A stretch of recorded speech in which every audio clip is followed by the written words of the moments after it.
Hey! A letter from Gene! Looks like Durin's woken up.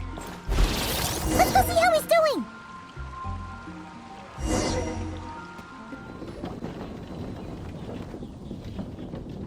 Gene! Hello, you two. I'm glad you got my letter. Durin's awake and waiting on the bench over there. I'm here if you need help. Just give me a shout. Don't worry about us. We'll be fine. Oh, hey, you two. I just remembered what happened right before I passed out. Thanks for holding me back. I shudder to think what might have happened if you hadn't.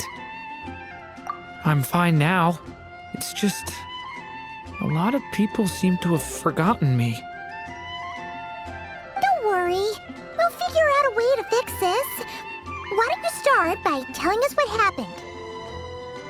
It felt so strange. After I realized no one recognized me anymore, I suddenly felt like I'd completely lost contact with my body. Abyssal power lies sealed within this body I inhabit. So when I lost my connection to it, I lost control of that power too. It wasn't until I heard everyone calling my name that I was able to reconnect with my body. You lost contact with your body? Does that mean there's something wrong with it? Sounds like we need Albedo more than ever. I don't think the problem lies in Albedo's alchemy. Huh. But then, why are people forgetting you? Guess that's what we need to figure out. That means we need Alice for sure. But it's been ages and she still hasn't been in contact. Now would be a really good time for a hint. How could the story's budding branches even hope to reach beyond the towering walls? Leaving the castle, the witch went off in search of the tallest, grandest tree in the whole world. High up in the canopy of that tree, she sought a resting place, a refuge where the little sapling might take root. Go to that place, for it was there that the sapling felt its first breath of wind. Huh? Was that another clue? Does that mean the story isn't over yet? Leaving the castle. It just occurred to me. If this story is all about my own experiences, then wouldn't what happened after I left Simulanka be part of it too? But how could she possibly know exactly what would happen? And even if she did, how could we know when the story was complete? Yeah. Since we can't reach Alice right now, we'll just have to get to the bottom of this ourselves. But first, we gotta figure out where this riddle wants us to go. The tallest, grandest tree in the whole wide world. Huh. The only place that ever gave me that feeling was the one I ended up in right after leaving Simulanka. They had great coffee there, too. And so many books you'd never run out of things to read. Think about it. Our search in Mondstadt began in a library, right? Well, Sumeru City's got one of those, too. And it's absolutely huge. What do you say? Should we try looking there? Huh. That does kind of make sense. And it's not like Paimon's got a better idea. All right. Let's just give Jean and the others a heads up first. Well, it sounds like you've got a plan, so I won't interfere.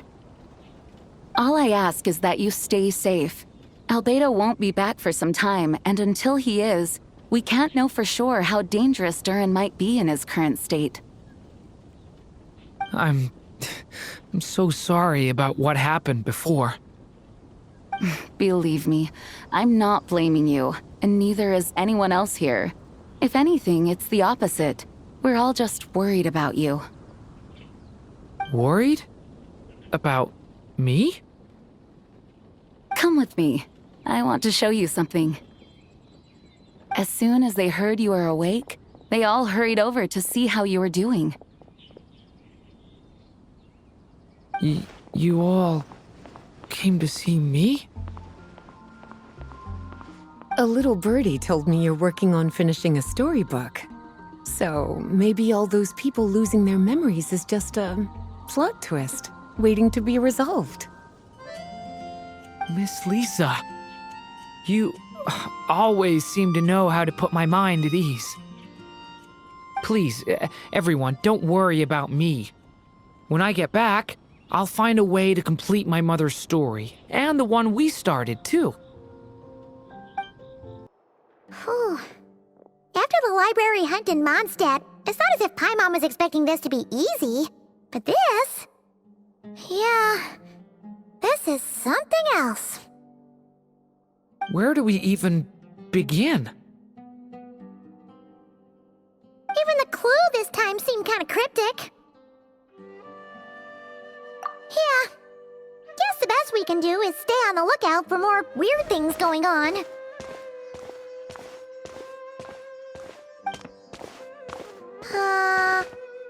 Huh? Sorry, what was that? I'm here to return Volume 5. According to the catalog, Volume 5 of this series is not available for loan. I can't accept the return of a book that was never checked out in the first place. Let me put it this way. My copy is complete. Yours, on the other hand, is missing large amounts of content. So you should swap it for mine instead. Sir, you have to understand. Managing a library is a serious business, and we have protocols in place for this kind of thing. I can't just replace an important volume in our collection based on nothing more than your word. Hey! Look what the Wandering Tom dragged in! Oh, it's you. And, what is it you're doing here? I'm a traveling scholar, as you know. Isn't a library the most natural place for me to be? Well, the last time we saw you was all the way in Notcry. Paimon just didn't expect to suddenly see you in Sumeru, that's all. There were some things I needed to come back and take care of. Some documents had gone missing, so I tracked them down, restored them to their original condition. And now, I'm here to return them. And considering what I'm planning to do next, it feels like a weight off my shoulders. What's going on with you, huh? You look like a kicked puppy. Hat guy. At least you haven't forgotten about me. What's that supposed to mean?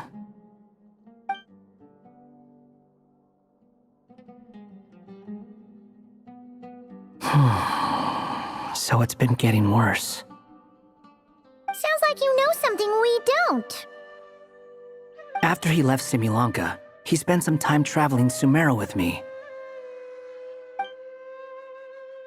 I was working on several texts at the time, and I stumbled upon something strange. Anytime Durin of Simulanka was mentioned, before long, the record would disappear. Which means, all the remaining records on Durin are about the evil dragon that fell on Dragonspine. How did you even discover that? If I remember correctly, Hat Guy loved the time he spent in Simulanka so much that he started writing a travel log. That's besides the point. The fact is, you're not affected by the ley lines of this world. I'm sure you can grasp the implications of what that means. His case is different from mine. It's more like the world itself refuses to accept his existence. It started with a few written records, but now, it sounds like it's spread to people who never met him or didn't know him well. At this rate, the whole world might forget him altogether. The whole world? But that includes all my friends in Mondstadt, and even Hat Guy, too. So that's what you've been worried about all this time? Why didn't you just tell me? There are more important questions right now. like figuring out how to fix this. That mage clearly cared a lot about her child. She left that book behind for a reason. If you want answers, isn't that the place to find them? You think that didn't occur to us already?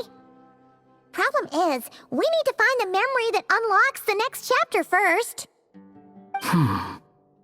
Mind if I take a look? I just want to know what secrets this book is hiding. Besides, I've run into a bit of red tape, so I've got time. Of course. Be my guest.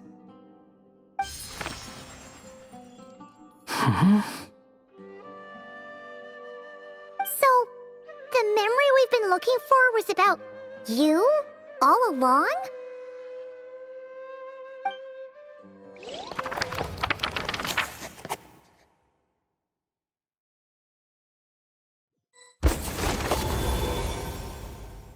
The little dragon became companions with a stray cat with dark blue fur. It was a friendship born of all they had in common. He left his castle at the stray's invitation, setting out to explore the world beyond its walls. There, he grew fond of the outside world, eager to make friends and share the story of his life. Taken by the dragon's story, the stray tried to write it down. But he soon realized that no matter how he tried, it would always warp into the evil dragon's tale.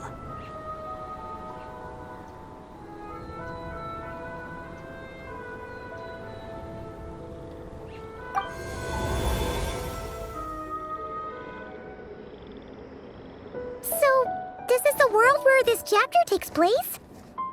Looks like we're at the top of some kind of gigantic tree.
This one must be about what happened to me when I first arrived in Tevat.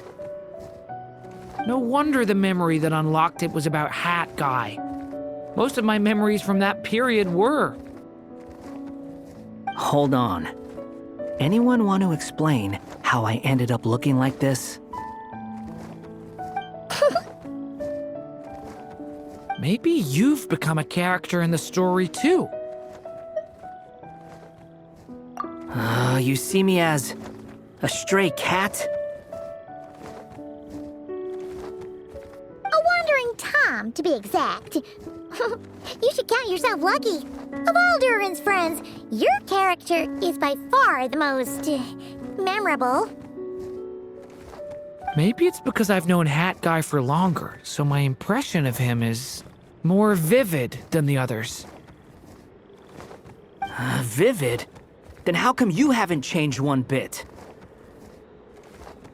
Guess that means the impression the Traveler left was so vivid, it didn't need changing.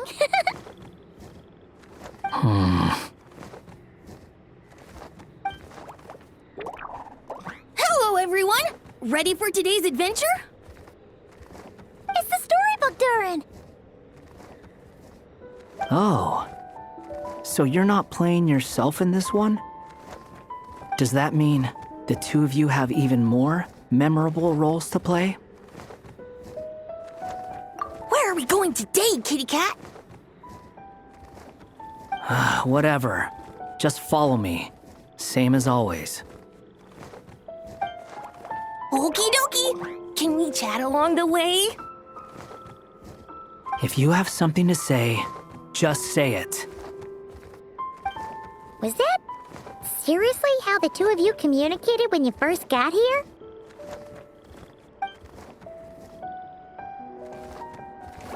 Yep. Anyway, how do we get ourselves out of here? Usually, the narrator gives hints to help us figure out what to do. Speaking of which, about time we got some of those, don't you think? The story's vines had woven themselves together into a giant tree, the boughs of which a little storyless dragon now paced, homeless among its leaves. He had to find a way to leave this place and set off in search of a home of his own. If he stayed, the world would erase him from its memory altogether. To leave this place. But where am I supposed to go? The little dragon felt completely lost. Just like the vines, the road ahead branched off into different directions, twisting and turning before disappearing into the mist. But as luck would have it, a prophetess waited up ahead. Perhaps she might know where each path might take him.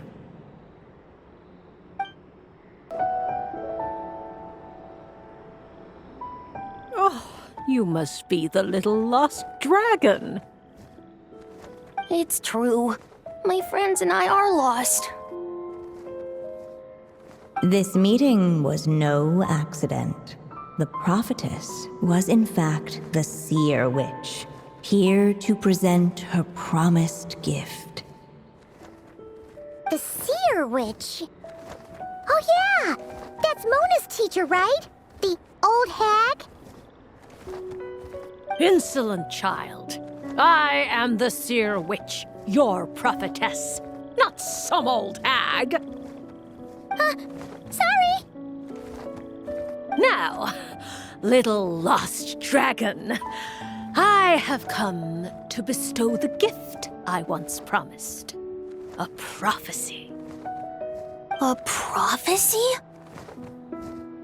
Hear me now, for my prophecy is this. One day, the dragon from beyond the castle shall be reborn, and none may avert its coming. The wind took the prophecy and swept it off into the distance. And so, the little dragon was shown a path to wander. As far as I remember, once that alchemist from Mondstadt learned about the prophecy, he chose to stand with you against the evil dragon. So, What does any of this have to do with you being forgotten? Oh, wise witch of prophecy. Could we trouble you with another question? As enigmatic as she was elegant, the seer witch spoke no more, for her thoughts had long since returned to the starry firmament above. Just when we actually needed her. The Seer Witch was my mother's friend, so the prophecy she just gave should turn out to be helpful. Well, it's not like we've got better options. But if all we need to do is leave this place, which path should we take? Why don't we take a look around?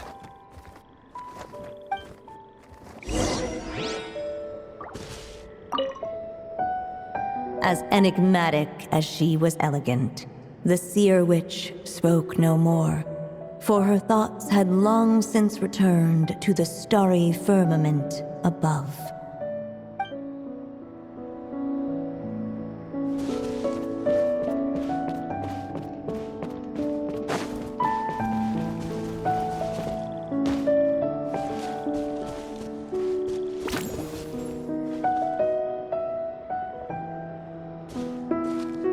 Unless the little dragon kept moving, eventually he would be forgotten.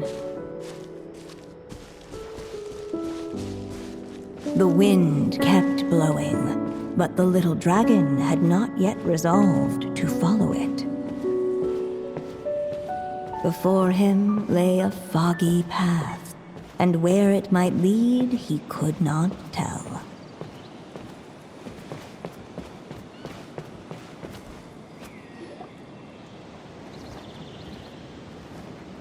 If we go this way, we'll be heading back to Mondstadt, just like we planned. Out of all the options so far, this seems like the safest, right? At least we know what happens next. He helps stop the evil dragon from returning, gets a new body, makes a whole bunch of friends, who all just forget about him. But you didn't forget, Hat Guy. I'm just saying, choosing this path wouldn't solve the main problem. You'd still end up being forgotten. Huh.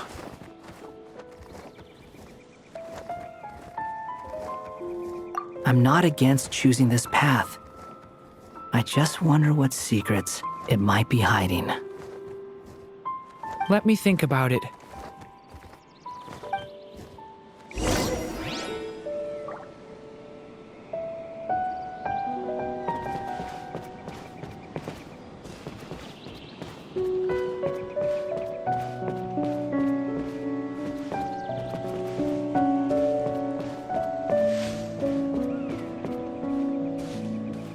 I still think you should keep going, little dragon. If you leave the castle, you can accomplish something amazing and make a bunch of friends along the way. Really? Then let's go! Unable to preserve his story, the little dragon wandered astray. Fortunately for him, a certain prophetess had left behind a prophecy to guide him. The wind took the prophecy and swept it off into the distance, and so the little dragon was shown a path to wander. Following the wind's guidance, the little dragon made his escape. In turn, the prophetess affirmed the little dragon's choice, leaving an extra secret as her parting gift. Now that you've made up your mind, I shall keep my promise by explaining fate's little trick. Long, long ago, the gods of the high heavens gave the world outside the castle a magic of its own. They called it storytelling. It was a magic of almost unshakable power that governed how people met, grew close, and understood one another. Each person had a story meant for them and them alone. one whose ending was written in the heavens long ago. In truth, your story and the evil dragons are simply two versions of the same tale, and that is something the magic of storytelling cannot abide. Beyond the castle's walls, your story cannot take root, for the evil dragon's tale has done so already.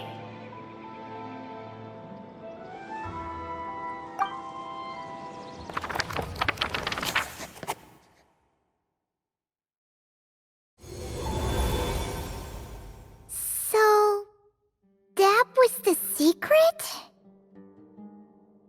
Huh. You still don't get it? Simulanka Durin and Tevat Durin share a special kind of connection. Their fates are mirror images of one another. While they were in two separate worlds, there may have been some mutual influence, but their fates were independent.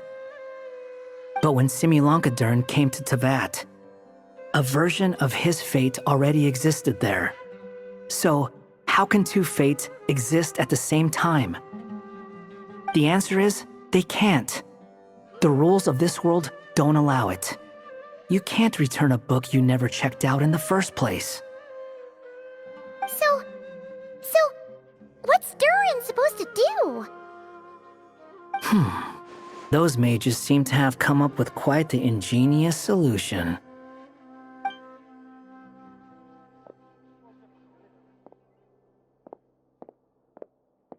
I'm here to make a return. As I said, there's no record of Volume 5 of this series ever being checked out. Then just think of this as Volume 6. Based on what I know, the author was planning on publishing another volume anyway. The catalog does have a slot reserved for Volume 6. So, this is it?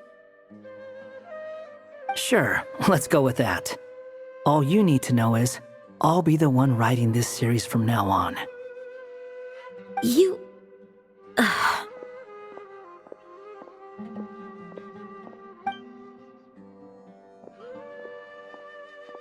are you up to this time? Remember the red tape I mentioned before? Well, I just took care of it. Now, I guess you'll be off to see your alchemist friend? It should be pretty obvious by now. He has the answers you're looking for.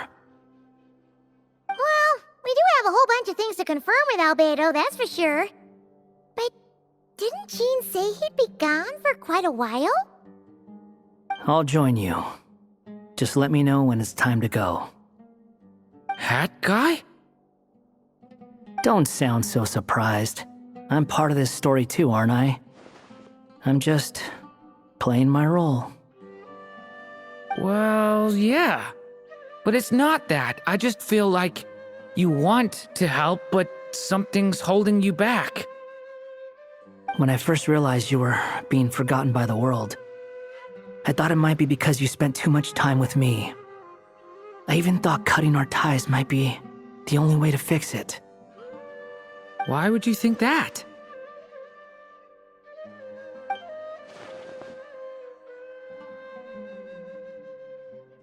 It doesn't matter now.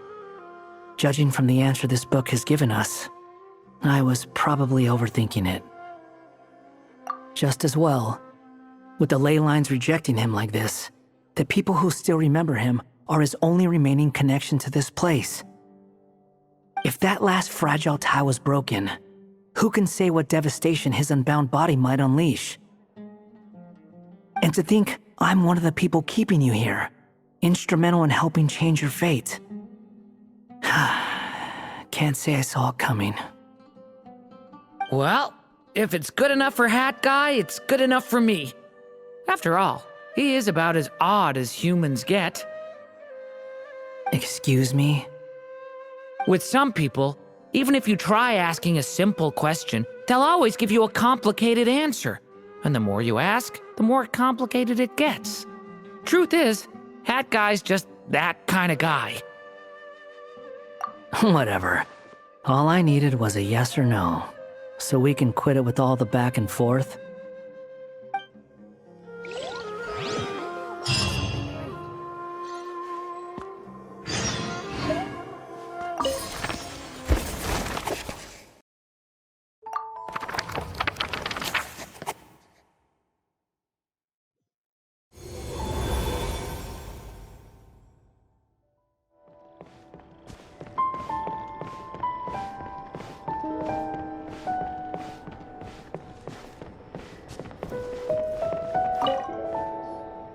Hey, it's Mona's teach... the seer witch. How come she's still here? Who goes there? Can you not see? I am busy stargazing. Since we've got the chance, why don't we ask her to read our fortunes too? After all, according to the book, her prophecies are meant to be super accurate. The only thing is, Paimon's not sure how we're gonna convince her to do that. How dare you? You take my fortune telling for some kind of street performance? Sorry. Paimon's just curious how accurate it is. Very well then. I'll show you what my wisdom can do. Come forth, Silver Sprite. Let me see what fate has in store for you. Ooh. You truly wish to know your own fate. Come on, enough with the suspense already. Is it good or bad? Oh. Oh.